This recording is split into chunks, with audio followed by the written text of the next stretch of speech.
This afternoon, we will be touching upon a sensitive area of the initiations that involve the final victory of the blessed individualized God self over its antithesis in the soul or in the not self of the outer ego. This process should not involve any fear or trepidation or doubt or human questioning. Nevertheless, it is a necessary initiation along the path. From the standpoint of the human consciousness, it will feel as if it is, quote, the death of the human. From the standpoint of the divine self, it will appear as the birth of the God presence within the chalice of the four lower bodies. As we have said before, God has put enmity between the serpent and the serpentine nature of the mortal self and the God identity. So, in order that this not have any superstition associated with it, or have any fear or trembling associated with it, even before we really touch directly on that subject, we are going to stress for you two concepts that are utilized in these very decrees. The first is the concept, you have no power. This human ego is like one of those paper dragons that the Chinese use to celebrate New Year's. It is a tissue of lies that can menace and huff and puff, but it has no inherent truth, reality, or divine power inherent within it. It has the borrowed and misqualified life that you yourself have vested in that not self in times past. In this modern world, you might think of some of those balloon figures that are very large in size that are blown up by a little electric pump that is, of course, connected to the power grid. When you say, in the name of the great God flame, in the name of my mighty I am presence, you have no power, you are literally pulling the plug on this paper tiger and annulling, repealing your own karmic sowings of the past, withdrawing that power and the authority which you gave to it, and leaving it more or less helpless. The second phrase that is in these decrees, and one that you will want to be sure to use and not be the slightest bit squeamish about it, is the concept of the annihilation of that energy. You don't want to merely stupefy your not self. You don't want to have it stunned and dazed and liable to resuscitate. You want to go to the pith and marrow, the very, what is for it a lurid perversion of life within its pseudo heart, and annihilate cause, effect, record, and memory, every bit of that, so that it is literally annihilated from the expression of existence, pseudo-existence, in the outer world of form. If you have ever dealt with. And by the way, this energy doesn't always politely raise its hand and say, you are now being confronted by your not self. It is not that helpful. The way that it will manifest is it will bubble up within your own consciousness as unspeakable riptides of fear or suspicion, doubt, human questioning, momentums of the past in various ways. And those things will masquerade as if they were yourself. And so it is for you to be alert in the communion with your Christ presence and its faculty of Christ discrimination. This Christ presence is the level of God identity that Isaiah spoke of. He that keepeth Israel shall neither slumber nor sleep. So waking or sleeping, your Christ presence is always on the alert and will seek to prompt you through your heart flame. And if you are attuned to your God presence in that heart flame, you will see these things for what they are, not run through periods of time, minutes, hours, or longer, where you are in the throes of living through one of these nightmarish experiences before you come to your senses, come to your presence of mind, and realize what is taking place. As soon as you are able to do so, that fiat, you have no power, is truly all-powerful. And if you don't find that this energy lets go of your consciousness after affirming it 3 times, you can affirm it 12, or however many times it takes to have that oppressive feeling release off of your consciousness. If this has not yet been your experience and you have not really utilized it in this way, you will actually be astonished how well the call works. It will surprise you how that fear will leave you. This bit of instruction has been given to non-students from time to time. Those who didn't believe in the I Am Presence or the Ascended Masters or anything else, but we taught them to say this, you have no power. And they found that it worked, even though they had no framework really to understand it, because the law is impersonal.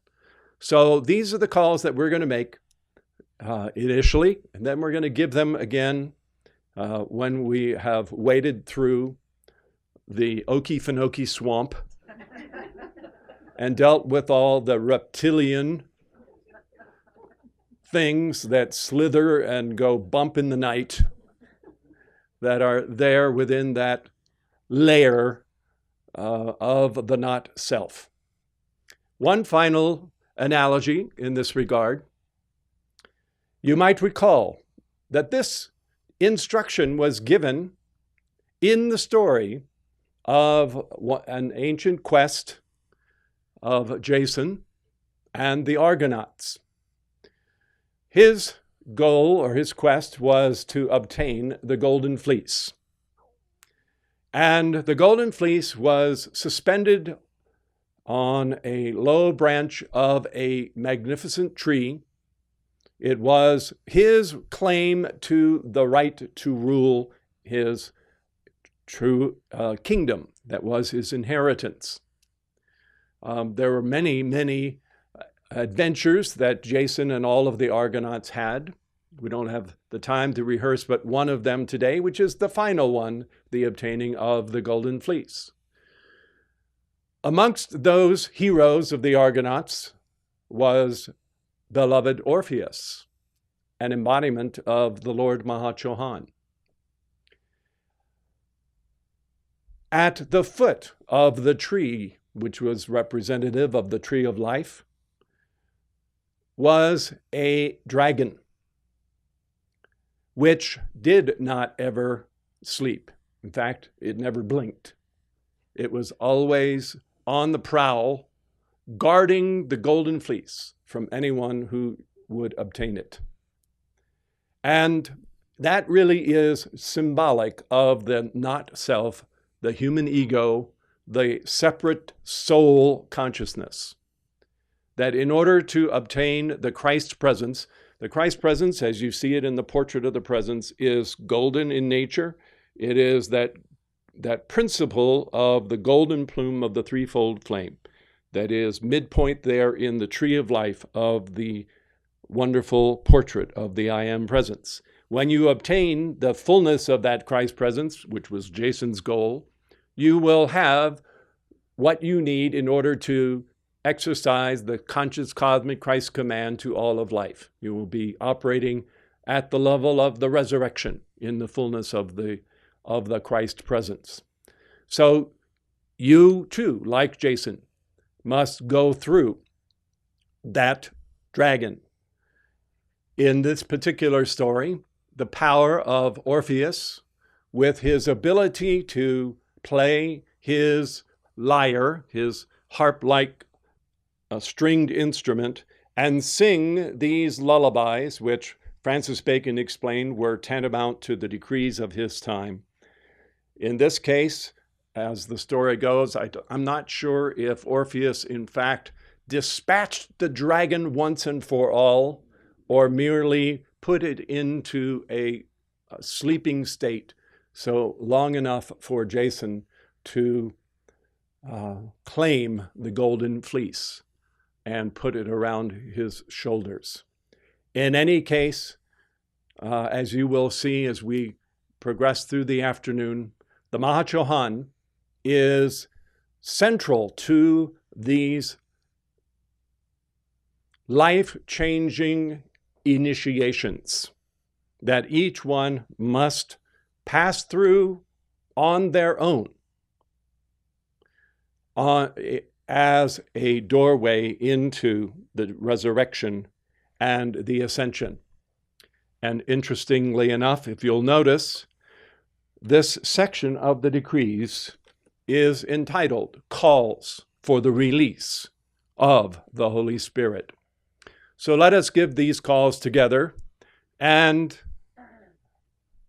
not worrying about any other part of life or anyone else, but really addressing whatever might still remain unredeemed within the human ego of our own life streams. Mighty I Am Presence, beloved great central sun magnet and our Lord Mahachohan. I am the open door which no man can shut into the great opulence of God, waiting, surging to press forward, to heal, to bless, and to prosper abundantly. I am the mighty presence of this alert, radiant divine life, surging through my mind, my body, and my affairs, dismissing everything unlike itself.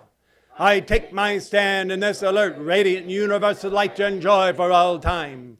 I am master of my world. I am the victorious intelligence governing this universal substance of the Holy Spirit. I send forth into my world this mighty, radiant, intelligent life of God. I command it to create all perfection, to draw to me the opulence of God made visible in my hands and use. I am no longer the babe of Christ, but the master presence grown to full stature, and I speak and command with authority. Mighty I Am, beloved Saint Germain and beloved Jesus, in the name of the unfed flame, in the name of the unfed flame, in the name of the unfed flame, I speak directly to all threatening appearances. You have no power. You have no power. You have no power. Mighty I Am presence, in the name of the great God flame, in the name of the great God flame, in the name of the great God flame, I speak directly to my untransmuted human creation. No, absolutely no. I have been affected and led by your lies and ignorance and appetites for the last time.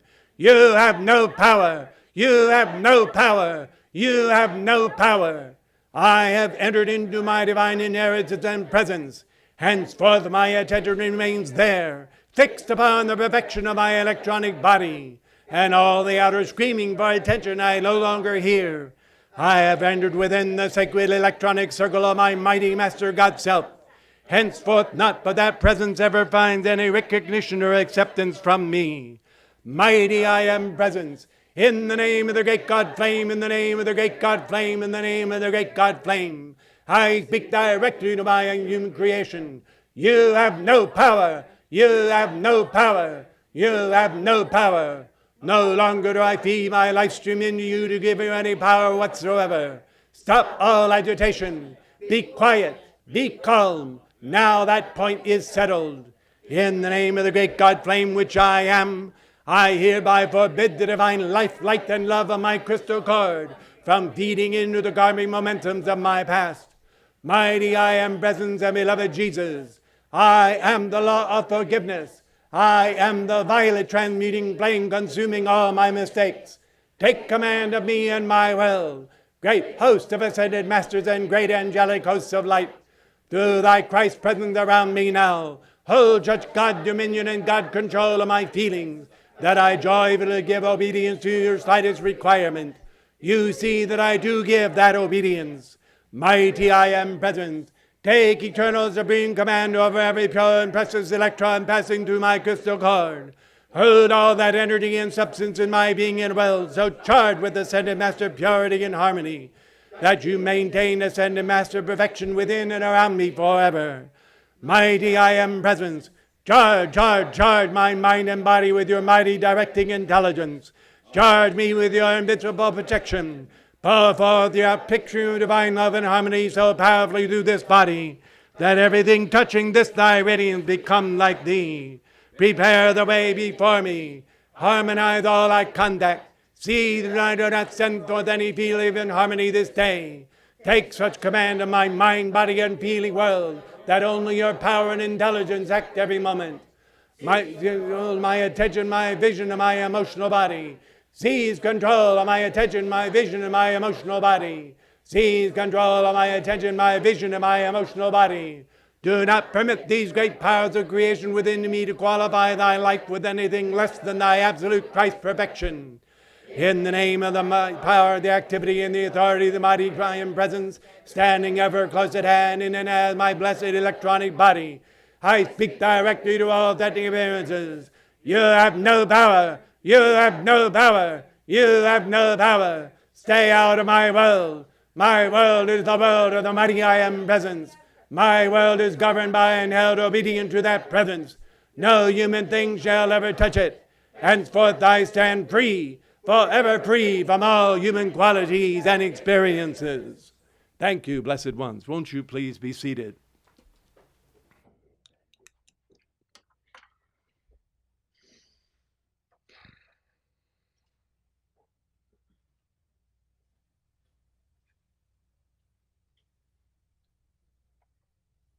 Neophytes on the path. And if you're a neophyte and you don't know what that word means, it means someone who is new to the path. Sometimes, or many times, feel as if they can have everything, that they can straddle the world of their mighty I am presence and the things of this world, that they can move back and forth with impunity out into the outer consciousness of the world, and then leaping over the fence back safely, safe and sound in the circle of protection of their own I am presence. As a neophyte, this may be permitted during the grace period of the initial stages on the path. The neophyte is afforded immense assistance from the Ascended Masters. Most of that assistance is unknown to their outer consciousness by design of the Ascended Masters, because the Masters do not wish the student to develop an unhealthy dependence upon the Ascended Masters, but always to be striving to draw forth from their beloved Mighty I Am presence. The fact that they are unaware of that intercession does not mean that it is not taking place. And it certainly doesn't mean that the radiation of the Ascended Masters, lavished upon the neophyte or the disciple on the path, is given without its corresponding accountability for how that light of the Ascended Masters is utilized. Yesterday it was stressed that while it is correct that the Ascended Master's own light ultimately cannot be misqualified or requalified by human consciousness, it is nevertheless true that due to the radioactivity of the Ascended Master's light, a capacity whereby it transfers a certain amount of light and energy and momentum and consciousness of the Ascended Masters to the students, there is a grace, a dispensation of mercy that is over and over and over again given into the keeping of the disciples. This is intended to be preserved in the purity with which it is entrusted to the disciples, and as is intended to be an encouragement, showing them the vision, showing them the state of purity in consciousness that they are to maintain, and bridging over the incapacity or the shortcomings of attainment in the outer consciousness of the student, in the fond hope that, having seen the far shore of all of the beauty and magnificence within the realm of the Ascended Master octaves, which is also the home of their own presence, that they too will strive to maintain that on their own behalf. Beloved, Saint Germain, wise as he has always been, in the probationary path, gave some indispensable instruction to those who would be true students of and disciples of the Ascended Masters on the way to their ascensions. It's noteworthy that this instruction was given before the public work had begun in the very first Ascended Master activity, while there were still but few students in a more or less closed circle there in Chicago in the latter part of 1932. Saint Germain, when this instruction was given, had given 70 plus discourses stretching over 6 or 7 months, roughly 2 a week, for this entire period of time. He saw that cycle of releasing those discourses on the nature of the name of God, I am, that in order for the next stage of the work to begin, that wonderful cycle would have to come to a conclusion. And so it's noteworthy that in the very last of those discourses, he chose to point out certain things. And he was speaking to all of the students of the Ascended Masters who would come thereafter, not to the little circle of the few that were actually at the present time a part of those releases. Here is what the Master had to say on this subject of these initiations. I am so very happy and willing to give assistance, every assistance, to the students, as are others of the Ascended Masters. But there are certain bounds beyond which we may not go because of the self-conscious advancement of the students, which they must perform on their own behalf. However, each one of them has everything by which to be encouraged, each one of the students. Again, let me urge the students that at no time may they divide the attention of the I Am Presence. For to do this means that you are releasing your stream of energy and yielding power to outside things and simply delaying your own progress.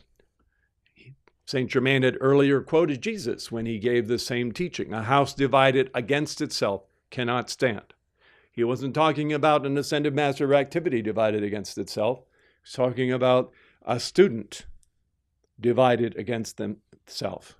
And in earlier discourses, he actually used the term, the undivided at-one-ment with the I Am Presence that has to be held. Again, let me urge the students that at no time may they divide the attention to the I Am Presence, for to do this means you are releasing the stream of energy and giving power to outside things and simply delaying your progress.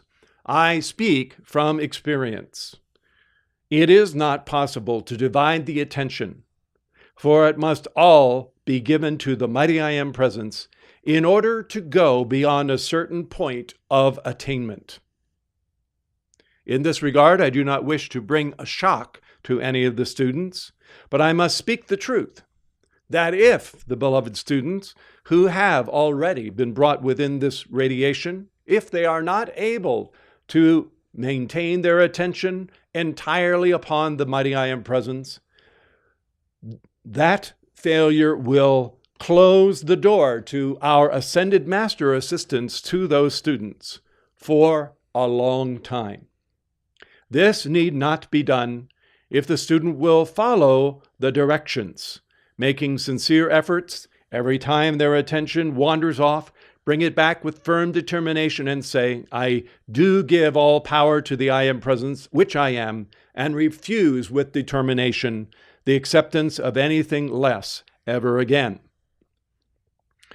Now, needless to say, St. Germain is by no means saying that 24 hours a day, you must be in meditation on your mighty I Am Presence. What he is really talking about is the feeding of the life and light of the I Am Presence that is released to the outer self through the attention, through the feeling world, through the mind, and feeding them into matrices of imperfection in the outer world. Feeding them into those things for whatever reason. And thereby wasting the light of the God Presence. There is a level of wholesomeness, of harmony, of beauty, and divine perfection that is, to some degree, externalized in the world. Admittedly, it is being swallowed up in a flood of misqualification. And it is, of course, as Pallas Athene explained last night, it is part of our great mission as the Temple of the Presence to be a factory for the Golden Age culture. And so that there are all types of avenues of expression, recreation, entertainment, education, all of the aspects of life can be lived at the ideal level of the Ascended Master way of life. I will give you one example of this that goes back a number of years and doesn't relate to anybody that is presently associated with our activity.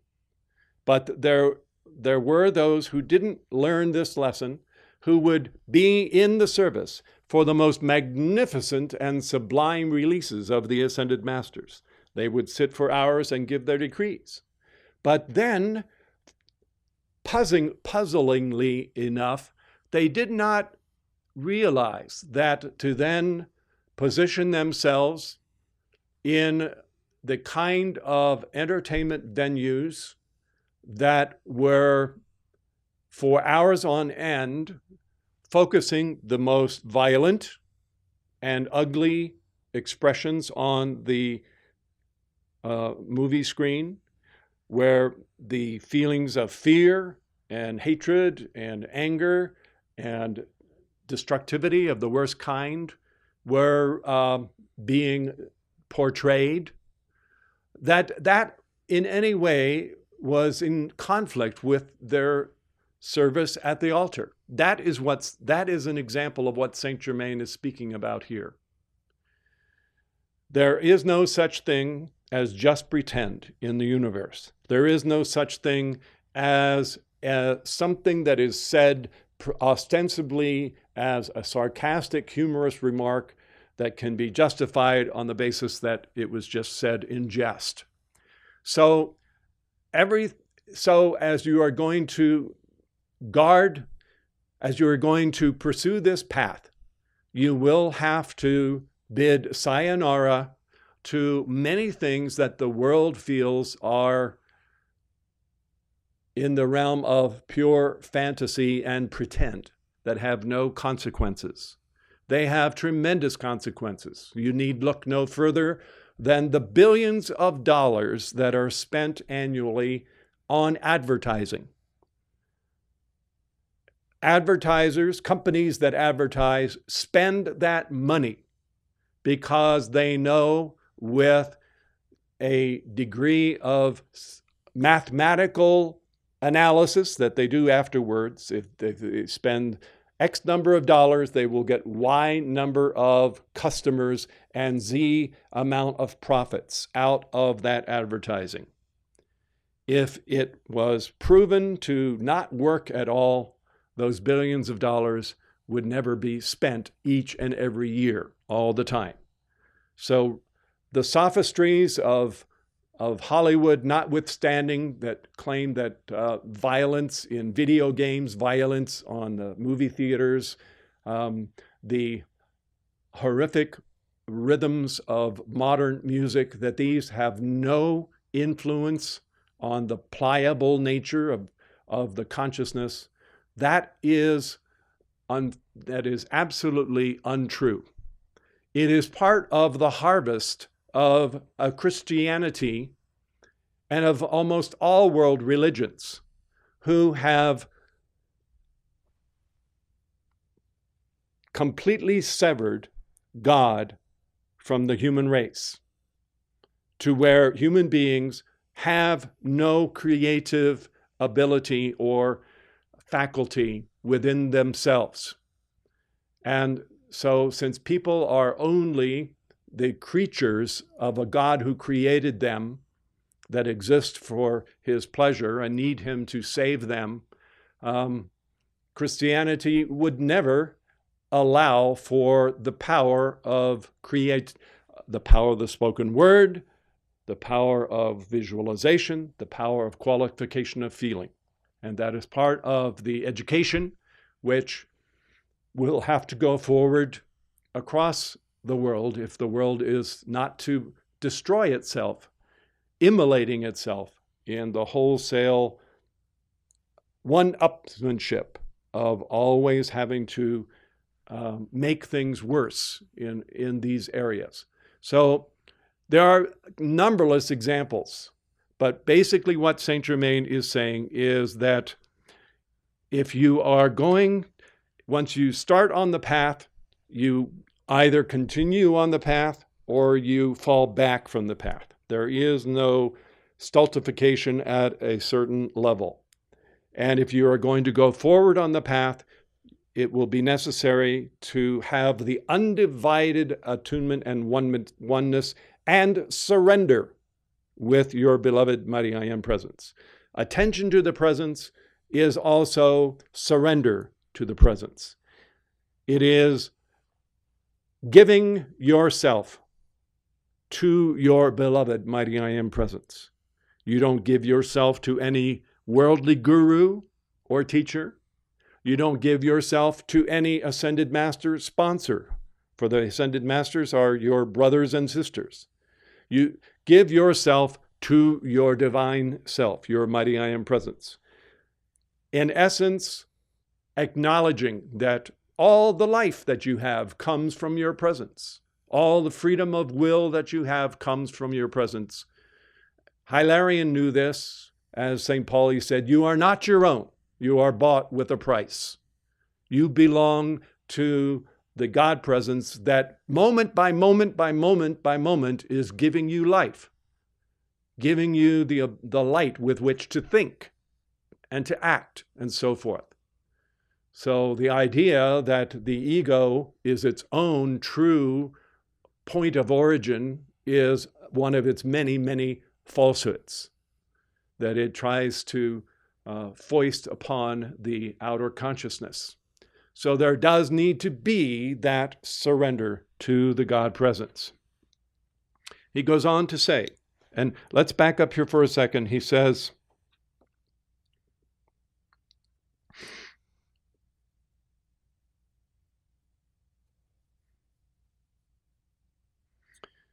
there are certain bounds beyond which we may not go because of the self-conscious advancement which they must do for themselves.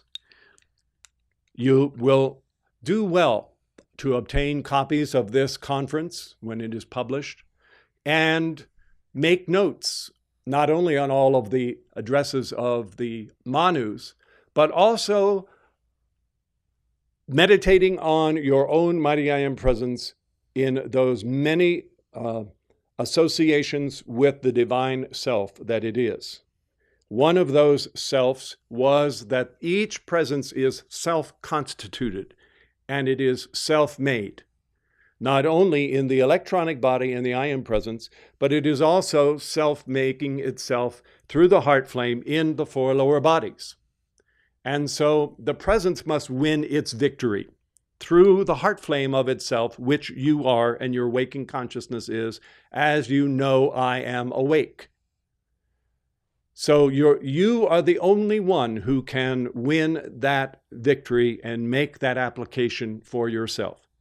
The Ascended Masters know this, and they will never be like a doting nurse or a too overly solicitous parent who never lets their child grow up because they're always swooping in and solving every problem for their child, so that even when the child grows up to be an adult, they've never really dealt with life on their own because their parents or someone else has always accommodated and solved all their problems. The Ascended Masters will not do this because they directly on the mighty I Am presence, and they know that the mighty I Am presence, if it's going to ascend, it has to win its own victory.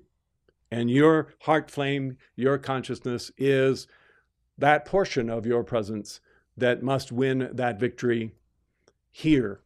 So there is a certain amount of assistance that can be given as long as it is utilized, garnered, and preserved. He goes on to explain, I wish to prepare the students that there will come the time when they may not be sustained by our messengers, but must rely on their own ability to hold with such firm grip on the presence that they will always receive its mighty sustaining power. It is a useless and a mistake for any student after months of instruction to each day or every few days allow themselves to be thrown into depression or doubt or their ability to apply the law. This childish attitude will in time shut the door entirely if it is not discontinued. Now, again, he is talking here in this passage about the personal path of initiation which every student must go through. And that is, of course, our theme this week, the steep path of Christhood. And he is referencing now one of the initiations that comes to every life stream.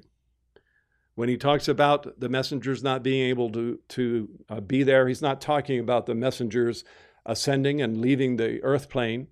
He's talking about a certain initiation that comes to every life stream, which basically is a time when all to the subjective sensitivity of the individual student, it feels as if every person, every friend, every helping hand, every external assistance has been eliminated. And the life stream feels virtually alone on the face of the earth.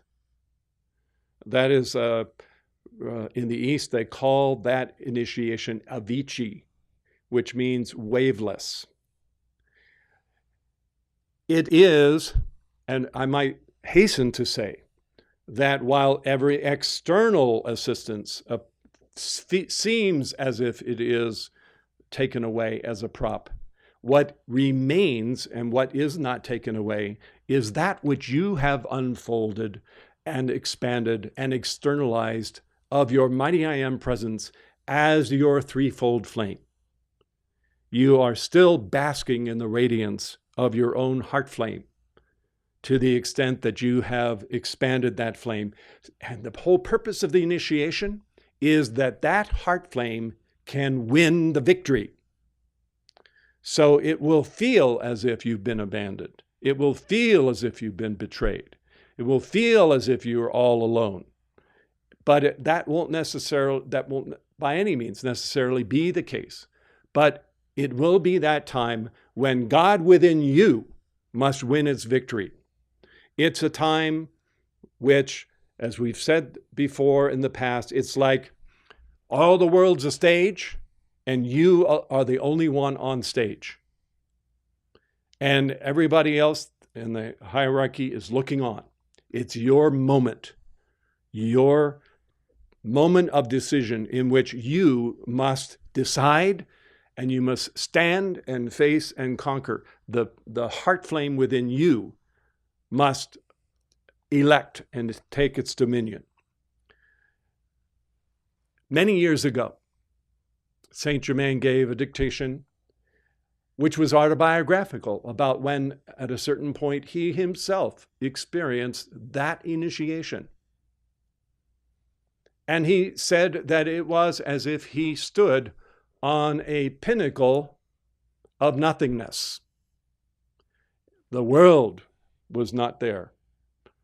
The heavens were not there.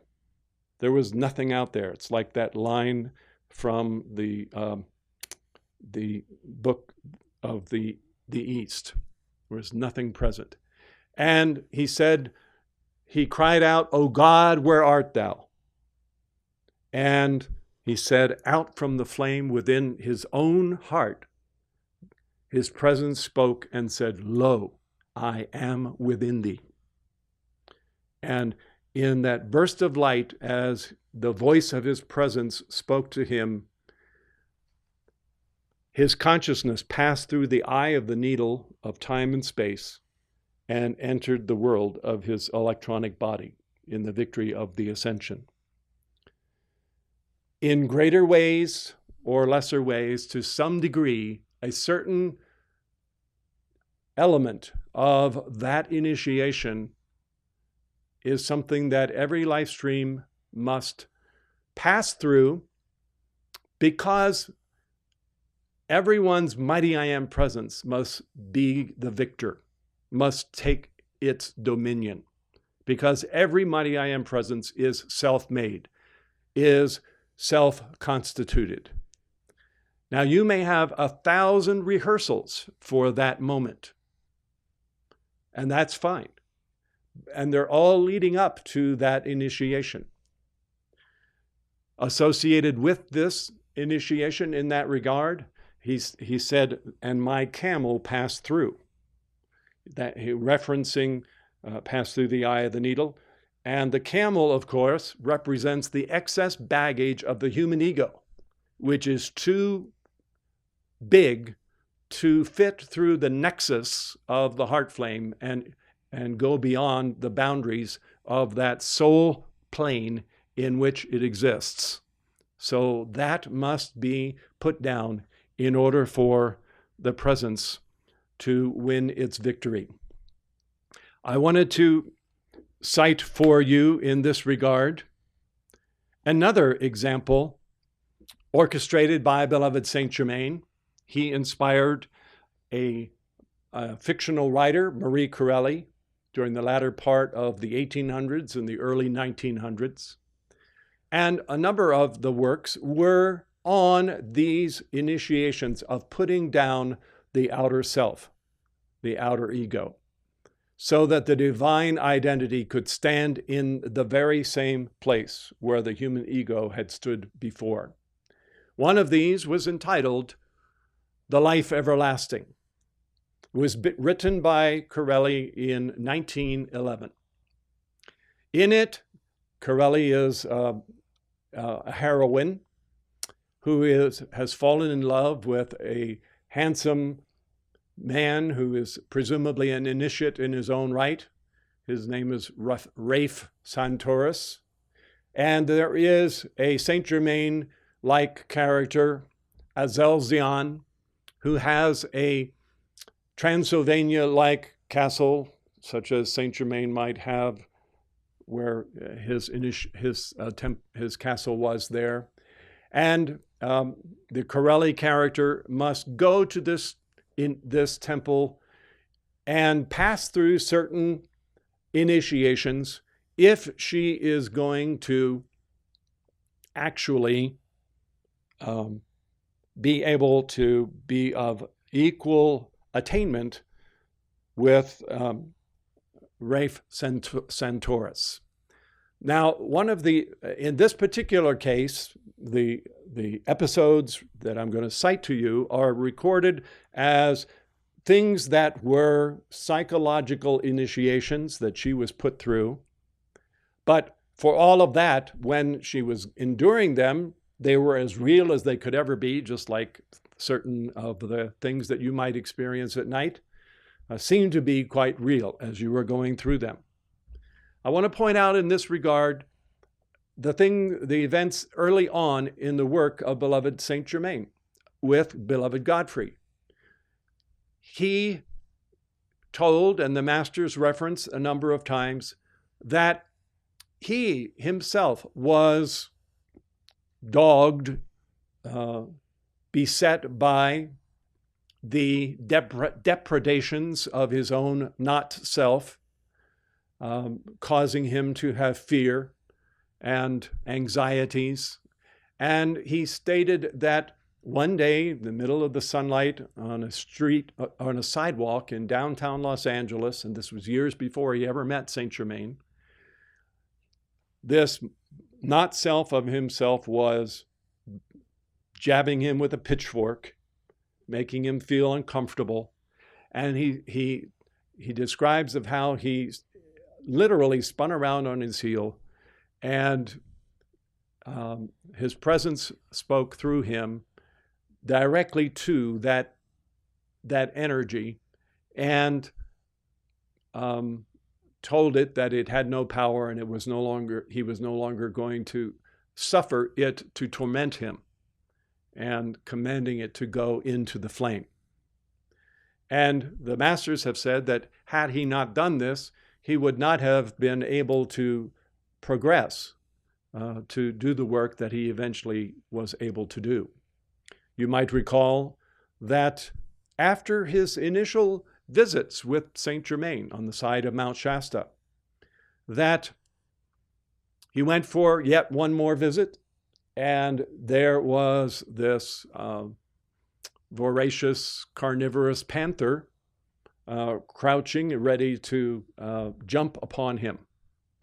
And the current of love from his presence went out and, as it were, tamed the savage beast. The important part of that story is that Saint Germain, as soon as he came to Godfrey, after that taming took place, said, first of all, that he, Saint Germain, had absolutely nothing about the panther being there. That the association that they had had between Saint Germain and Godfrey, which had been like 3 or 4 visits long, that association had so chemicalized and accelerated things in Godfrey's life that the impersonal action of the law had brought this confrontation.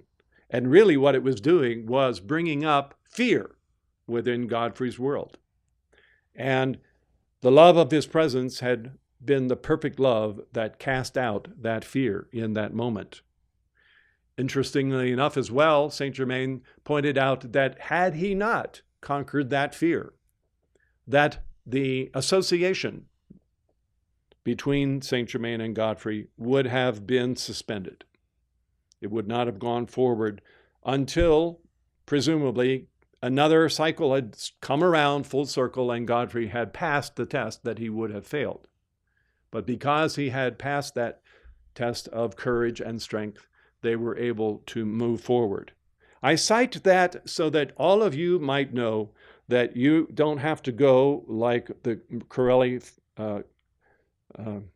character into some outer retreat and go through some orchestrated psychological testing. But you will, all of you, in your life, you will have those experiences that bring up whatever is untransmuted in your own soul awareness for you to put down that energy. For some, it might be a temptation, an allurement. For others, it might be a fear. For others, it might be an illness. It is going to be as varied as there are students. And those things which seem to be seamless in that they appear to be part of just the rough and tumble jumble of this outer world experience, they will be the inevitable unfolding of the laws of life. And inevitably, as the more serious you are about the path, the more intense your application, the more there will be the chemical contrast between the light of the Christ and this that cannot abide the light of the Christ. And there will have to come this annihilation of that not self in order for you to go forward. Again, let's not drape this in all kinds of superstition. Let's not give it any power. Let's unveil it and expose it for what it is, because when the all-seeing eye of God goes on it, the sunlight of the presence goes on it, it has nowhere to hide, and it is able to go into the flame. But it does have to be dealt with. So here is how it is put in the life everlasting. Azelzion is meeting his protege, and I should find out. I'm just going to call her Marie for the sake, since that was the author's name. What you want to learn, and what every beginner in the study of law wants to learn, is purely personal satisfaction and advantage. You want to know 3 things. You want to know the secret of life, the secret of youth, and the secret of love. Today we've got 3 new things. What are they? Relationships, supply, and health. Well, that's pretty close to these same things. As much as things change, they stay the same. You want to know the secret of life, the secret of youth, the secret of love. Thousands of philosophers and students before you have entered on the same research. 1 out of 1,000 has succeeded where all the rest have failed. The story of Faust is a thing of interest because it treats of these secrets, which according to the legend are only discernible through the aid of, are only discoverable through the aid of a devil. We know that there is no devil, that everything is divinely ordained by a divine intelligence, so that in the deepest researchers, we are permitted to assert that there is nothing to fear but ourselves. Failure is always brought about by the student, not by the study in which they are engaged. The reasons of this being that when they know a little, they think they know all. And as a result, they become intellectually arrogant, an attitude that instantly nullifies all previous attainment. The secret of life is a comparatively easy matter to understand. Youth, the secret of youth, a little more difficult. The secret of true love, most difficult of all, because love, out of love, is generated the perpetuity of life and the vitality of youth. Now, your object in coming here is, down at the root of it, absolutely personal. I will not go so far as to say selfish. That would sound harsh. But I will give you credit for the feelings that you have and are conscious of in your paramour, Rafe Centaurus. Whether I agree with you or not, I said, this is Carolyn speaking, I admit all these faults and am ready to amend them. I want to learn from you all I may, all that you think I'm capable of learning, and I promise absolute obedience. A slight smile lightened his eyes, and humility along with obedience. And I bent my head and grumbled, and humility. Are you resolved then? I am resolved. He paused a moment, then appeared to make up his mind. So be it. Be it on your own head, your own mischance or misdeed, if any should happen. It is your own responsibility, and of your own will you have come here, and of your own will you have chosen to remain here. That's always the case, free will. And I could go on. There are a number of examples in the stories of the Wonder Man of Europe where he would always make people decide and be very emphatic about their decisions before he would proceed with them. You will let me thank you, I murmured, holding out my hand timidly, almost pleadingly to him, Azelzion. He turned to me slowly and took my hands. Child, you have nothing to thank me for. Bear in mind, as one of your first lessons in the difficult way you are going, you have nothing to thank anyone for or blame anyone for in the shaping of your destiny, save your own selfhood. Therefore go, and may you conquer your enemy. My enemy, I said wonderingly. Yes, once again, yourself. The only power any man or woman has ever had or ever will have to contend with. He dropped my hands, and I suppose I must have expressed some mute appeal in my upward glance, and in the faintest shadow and glimmer of a smile, crossed his lips. God be with you, he said softly, and then with a gentle gesture signed to me to leave him.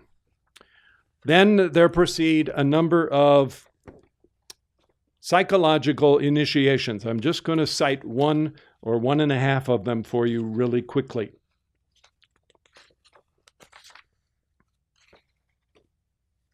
The silence around me became more intense than ever, and though my window was open, I could not hear the murmur of the sea outside.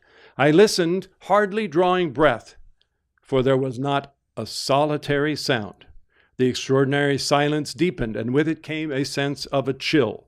I seemed to be removed into a place apart with no human touch, human voice, tenderness could ever reach me. In fact, I never had felt so alone in life before. I was indeed utterly alone and desolate. That's that Avicii state. I must have slept several hours when I was awakened by the sound of voices conversing quite close to me. In fact, they seemed to be on the other side of the wall against which my bed was placed. Men's voices, one or two, curiously harsh and irritable in tone. There was light in my room, for the night had passed, and as far as I could tell, it seemed to me to be early morning. The voices went on, and I found myself compelled to listen. Remember, Azelzion is the hierarch of this retreat. Azelzion is the cleverest humbug of his time, said one. He is never so happy as when he can play the little god and dupe his worshippers. A laugh followed this sentence. He's a marvel in his own way, said the other. He must be some kind of descendant of an ancient Egyptian conjurer who has the trick of playing with fire. There's nothing in the line of so-called miracle he cannot do. Of course, those who are ignorant of his methods, who are credulous themselves, like that woman over there, interposed the first voice. Yes, like her. That little fool. There was more haunting laughter, fancying herself in love with Rafe Centaurus. I sat up in bed, straining my ears now at every word. My cheeks were burning, my heart beating. I hardly knew what to think. There was a silence for 2 or 3 minutes that seemed like ages in my longing to hear more. Centaurus is always amusing himself, said the thin, sharp voice with a mocking ring in its tone. There's always some woman or other in love with him. Some women he could not take in easily, of course, nor are they difficult to find. Most women are blind where their affections are concerned, or where their vanity is concerned. Then another silence. I rose from my bed, shivering with a sudden sense of cold, and drew my gown. Going to the window, I looked out. How still and peaceful everything seemed in contrast to the storm of doubt and terror that was beginning to rage within my own heart. Hush, the voices began again.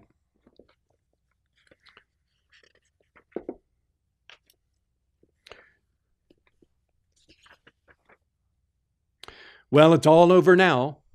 Rafe's theory of perpetuating life at pleasure has come to an untimely end. Where did his yacht go down? Off the Armalite and sky. What did they mean? Were they talking of Centaurus, of Raphael, my Raphael, lost through the ages of time and space, never to be found again? It is wicked, I said. Wicked of God to allow us to imagine beautiful things that have no reality or existence. It's cruel for God to ordain us to be loving beings if love must end in disappointment and treachery. It would be better to teach us at once that life is supposed to be hard and plain and without tenderness or truth than to lead our souls into a fool's paradise. Then all at once I remembered the dark phantom of the night and its transformations into the visions of a bright angel. I had struggled against the terror of the first spectral appearance and conquered my fears, so was I now shaken in my self-control? What could be the cause? Voices merely, voices behind a wall speaking of death and falsehoods, voices belonging to persons unknown, persons unseen, like voices of the world which delight in uttering scandals and cruelties, and which never praise so much as they condemn. Voices merely. Ah, but they spoke of the death of him whom I loved. Must I not listen? They spoke of his treachery and of fooling me. Should I not listen then? This goes on for many, many pages. Wiser than doubt. Ah, I was not wise enough. I was full of doubt and imagined evils. And why? Because of voices behind a wall. Surely a foolish cause for sorrow. I tried to extricate my mind from the darkness of despondency into which it had fallen, to distract my attention from my own unhappy thoughts. I glanced about at the book which lay open before me. As I looked, its title, printed in gold, flashed on my eyes, The Secret of Life. I drew my chair close to the table and, bending over the book, began to read. All became perfectly still around me, and the voices ceased. Gradually, I became aware that what I was reading was intended for my instruction, and that the book itself was a gift from Azelzion, should I prove a faithful student. A faint thrill of hope and gratitude began to relieve the cold weight upon my heart, and I suddenly resolved that I would not listen to any more voices, even should they speak again. Rafe is not dead, I said aloud and resolutely. He would not so sever himself from me. He is not treacherous. He is true. He is not fooling me. He is relying upon me to believe in him, and I will believe. I will give him no cause to think me weak or cowardly, and trust him to the end. And with these words spoken into the air, I went on quietly in the stillness, made suddenly fragrant with the scent of unseen flowers. So that was the second of 3 trials through which this fictitious character went. But it really is symptomatic of whatever happens to be the vulnerabilities within each person's own soul consciousness that will have to come up and be defeated. It is one thing to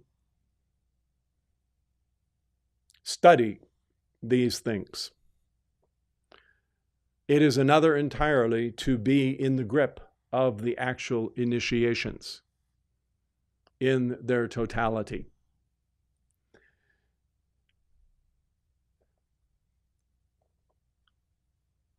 One of the comforts that every single one of you on the path may know is the intercessory role that can be performed on your behalf by certain of the ascended masters when this very initiation or this series of initiations comes upon you. The service of the Mahachohan in this regard cannot be overstated. For a very long time, he has been the one to stand invisibly present by the side of those initiates who are going through such trials on the way to their victory. One of the volumes that we continue to sell in the bookstore is entitled The Voice of the Silence, Light on the Path. I always get those two mixed up. Light on the Path. I get it mixed up because to us it is forever the golden book. It is another series of precepts from the golden precepts that are ancient. They have been part of the initiatory path in the East since time immemorial. If we are to believe the theosophical writers who looked into these matters, and we do, it points out that as a sponsor of beloved Hilarion, when he was Iamblichus, these precepts were given to Iamblichus as he was going through some of these very same trials in that embodiment which followed close on the heels a few hundred years after his embodiment as St. Paul. Sometimes, clearly, books have a charge of God consciousness that is infused into them from those who are their true authors. And this particular volume is truly charged with the comfort flame of the Mahachohan. So much so that if you do find yourself going through any of these kinds of trials, in your own life, you'll want to keep the book by your side, maybe even putting it under your pillow at night, not as any form of magic, but because of the charge of ascended master consciousness that is within it. The Mahachohan understands what it means to go through the final Garden of Gethsemane, Via Dolorosa, stations of the cross that every son or daughter of God does go through in their own way prior to their victory. None really can bypass this, because what is happening is that it is the final dispatching of that separate self that has been living for so very long.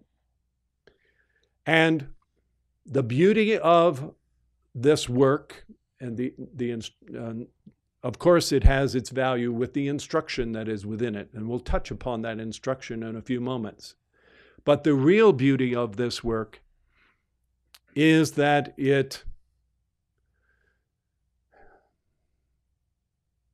communicates to you the tenderness of the Mahachohan and his role, his office of standing silently by your side, radiating his courage and strength and peace and comfort and love and understanding of what you may be going through, and silently holding just enough of the balance that doesn't prevent you from winning your victory, but also enough that it takes the worst of the anguish and the worst of the doubt and fear and allows you to gird up your loins and give the calls and dispatch whatever remaining momentum of that human ego that might be there, so that the glories of the resurrection and the glories of the ascension may be yours. Too much cannot be, this role, this service that he plays, cannot be overstated in any possible way. So although, as we understand it, Hilarion was the one who brought this to the West, he himself had received it. There is a confusion between the one who was known in the Theosophical era as the Venetian master, which of course is Paul the Venetian, and the Mahachohan. And I know the reasons why the confusion occurred. You may take it on conviction that it really is the Lord, Mahachohan, who has overshadowed this work and who is ready to stand by your side in whatever ways that you yourself may go through these challenges on the path. So, a few gems from the Golden Book. One of the things it says in here is that the rules written in this work are written for all disciples, but they are written only for disciples, for those who are on the steep path and are, quote, taking knowledge. No one that is not on that path will find these laws of any use or interest. In other words, this work is put together precisely for when those trials and initiations are taking place. That is when it will speak to you the most. If you're not on the path, you won't care at all about it. These rules are written for disciples. Attend you to them. Before your eyes can see, they must be incapable of tears. Before the ear can hear, it must have lost its sensitiveness. Before the voice may speak in the presence of the masters, it must have lost the power to wound. Before the soul may stand in the presence of the master, its feet must be washed in the blood of the heart. Before the eyes can see, they must be incapable of tears, is a reference to the tears of self-pity, where one cries because of one's own condition. Before the ears they can hear, they must have lost their sensitivity. Before the ears can hear the inner levels, they must have lost their ability to hear and to take offense by what others do to the individual. In other words, someone said something about me and I'm hurt. You must have lost that sensitivity to do that. Before the voice may speak, it must have lost the power to wound. The power to wound is the defense mechanism of the ego that reacts to a perceived injury to itself and must lash out in irritation or anger, punishing the one who presumably has done that to the individual. That use of the power of the voice must be completely eradicated before the soul. And here we are going to take a little bit of literary license and do all of the students a favor. This is something we've tried to do. We've tried to delineate words with precision of meaning so that they convey the same thing all the time to all of you. If we use words in 5 different ways to mean 5 different things, you can't possibly learn because you'll attribute the wrong meaning. So we are going to define heart by what we mean by heart and soul by what we mean by soul. And in this case, the soul that is referenced here is actually the same as we use for soul. Before the soul can stand in the presence of its master, its feet must be washed in the blood of the heart. In other words, the master is the higher self. Before that outer soul can actually entertain the presence, it must be purged of the iniquity that's been stored up in there for ever since the first incarnation of the fall. All of that must be purged by the life flowing forth as the lifeblood from the heart flame. Seek in the soul the source of evil and expunge it. That lives fruitfully in the heart of the devoted disciple as well as the heart of the man of desire. Only the strong can kill it out. There is that word annihilate, kill it out. The weak will have to wait for its growth, its fruition, and its natural death. This source of evil is like a plant that lives and increases throughout the ages. It blossoms when the man has accumulated unto himself innumerable lifetimes. He who will enter on the path of true power must tear this thing from his heart. In other words, that human ego must be completely separated out from the God identity. And then the heart will bleed and the whole life of the man will seem to be utterly dissolved. This ordeal must be endured. It may come at the first step on the ladder of initiation that leads to the path of life, or it may not come until the last step. For great ones fall back even at the threshold. In other words, you can pursue the path and go a long way on the path and do a little two-step, sidestep, and never deal with that ego. You can orchestrate your life so that you don't have anybody that challenges you. You can give the violet flame and it'll go around that ego, and you can do all the right things like the rich young ruler who said, I follow all the commandments, I do everything. What do I need to do to enter the kingdom of heaven? So some go far along the path because the lower initiations, all of the austerities, people can practice austerities. They can be vegetarians. They can do all kinds of yogic things or whatever that are in conformity with the law.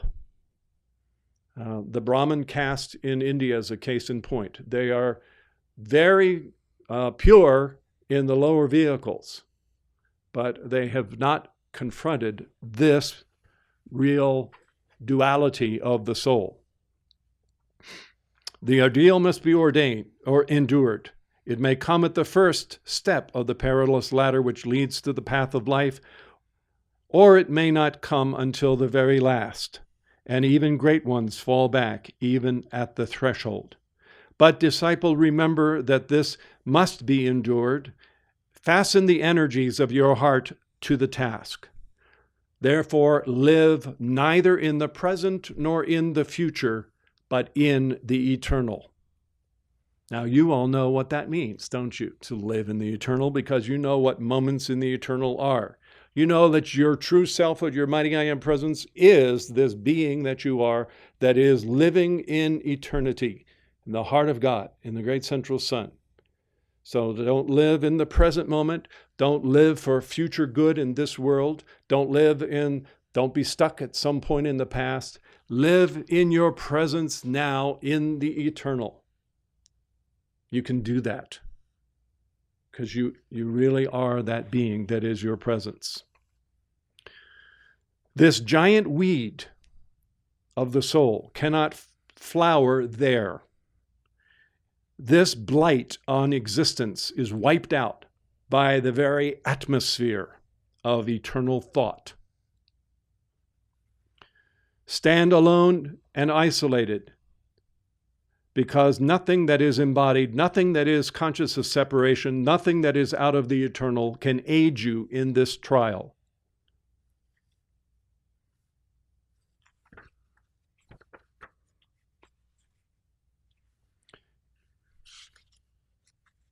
Now, there is a wonderful description here. Again, it isn't a reference to the Mahachohan standing by your side, but it is a reference to your Christ presence and your mighty I am presence. Of course, this instruction is thousands of years old, but you can see how it is the truth of cosmic law. Out of the silence that is peace, a resonant voice shall arise. This voice shall say, it is not well. You have reaped, and now you must sow. Knowing this voice to be the silence itself, thou wilt obey. Now it seems as if that's reversed. You've sown, now you must reap. What is meant by that is you have basked in the radiance of the light of the ascended masters. You have received their light. Now, and that is the reaping. Now it is time for you to actively engage and give back to the presence and give back to life that which has been given unto you.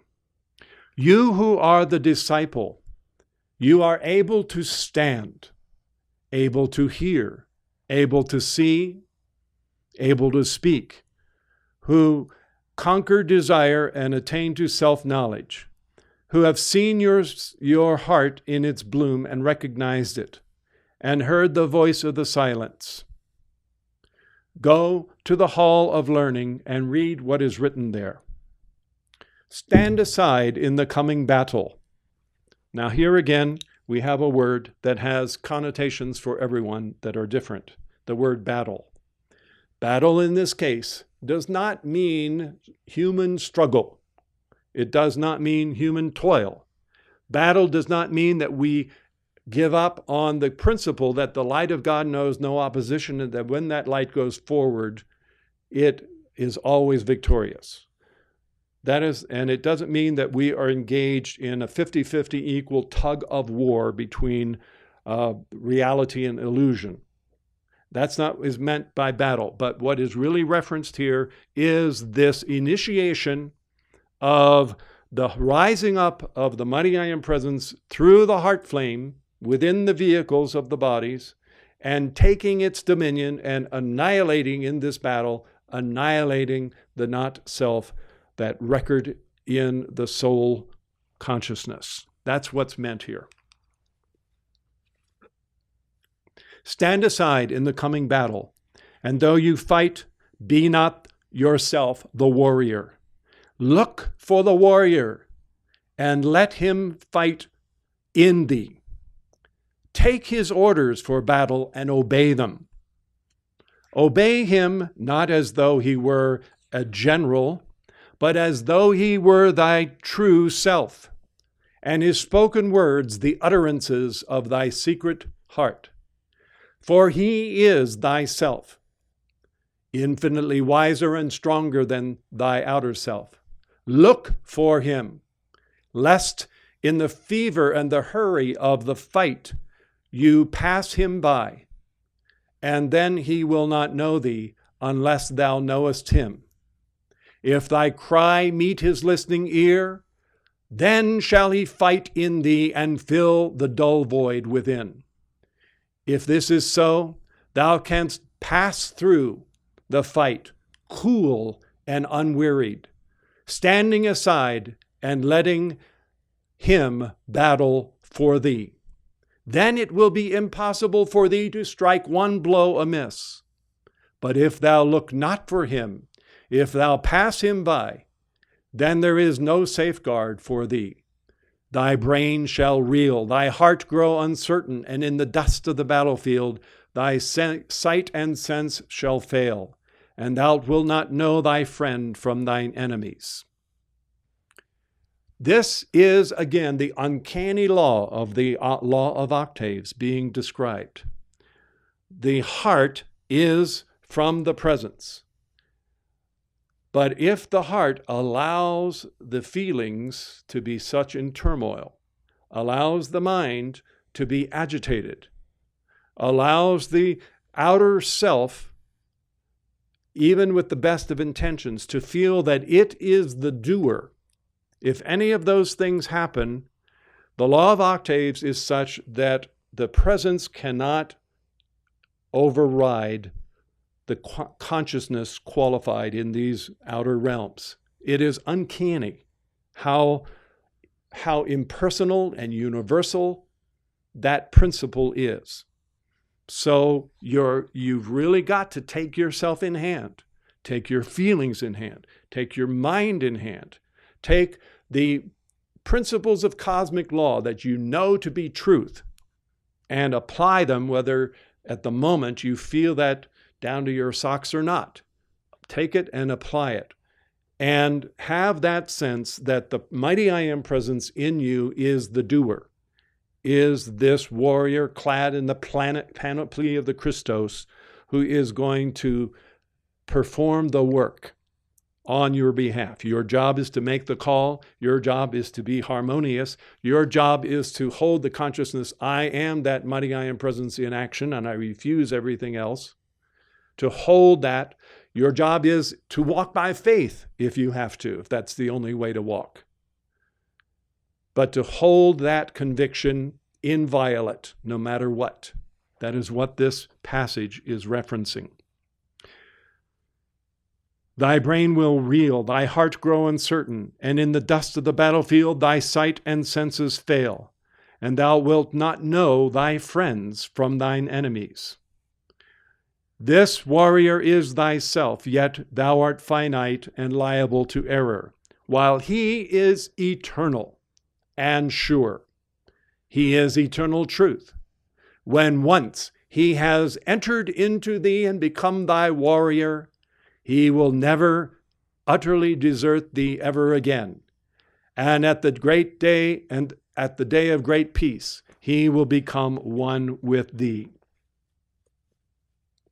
You can stand upright now, firm as a rock midst the turmoil of the outer world, obeying the warrior who is thyself and thy Lord, unconcerned in the battle save one thing, to do his bidding, having no longer any care or concern as to the outcome of the battle.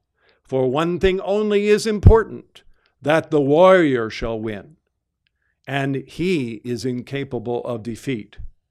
Standing thus cool and awakened, use the hearing you have acquired by pain and the destruction of pain.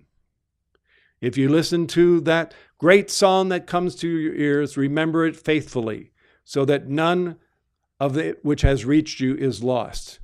Endeavor to learn from it the meaning of the mystery which surrounds you, and in time you will need no other teacher.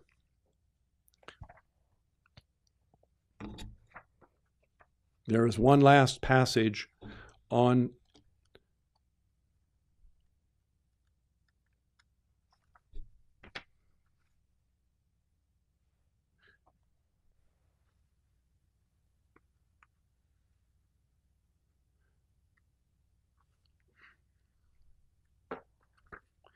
Therefore I say, peace be with you. My peace I give unto you, can only be said by the Master to the beloved disciples who are as himself. There are some even among those who are ignorant of the Eastern wisdom to whom this can be said, and to whom it can daily be said with more and more completeness.